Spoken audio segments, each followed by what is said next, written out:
President Trump is currently facing scrutiny about how he chose to handle the coronavirus pandemic when it first began back in March. Reporter Kiana Franks has more on the story. On September 15th, journalist Bob Woodward released a tell-all book containing interviews with President Trump. The book revealed a multitude of information Trump withheld regarding the severity of COVID-19. Trump knew how deadly the virus was in February and played it down to the American people over a span of months. Many Americans have painted a different picture for how the pandemic could have been handled if Trump would have shared this information. I was here in Houston, able to walk around, go into stores, no masks, it wasn't mandatory.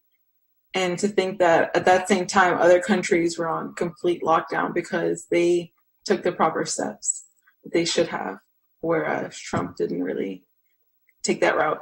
In response to the interviews, Democratic presidential candidate Joe Biden shared his views on the issue. He knew how deadly it was. It was much more deadly than the flu. He knew and purposely played it down. Worse, he lied to the American people. Many believe that if Trump took steps within the first few weeks, thousands of lives could have been saved. Trump claims he softened COVID-related information to reduce panic of the public. President says, despite his words, his actions were aggressive. I didn't downplay it. I actually, in many ways, I upplayed it in terms of action. My action was very strong.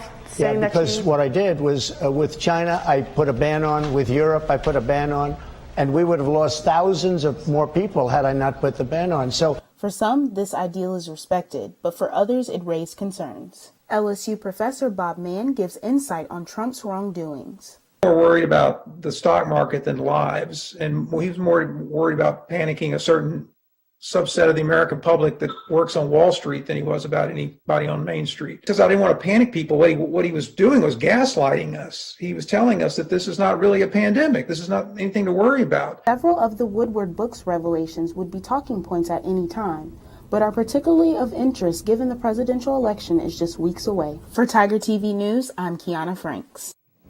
It's almost certain that COVID will become a hot topic at the presidential debates coming up in the next few months. The debates are set to begin September 19th if everything goes as planned.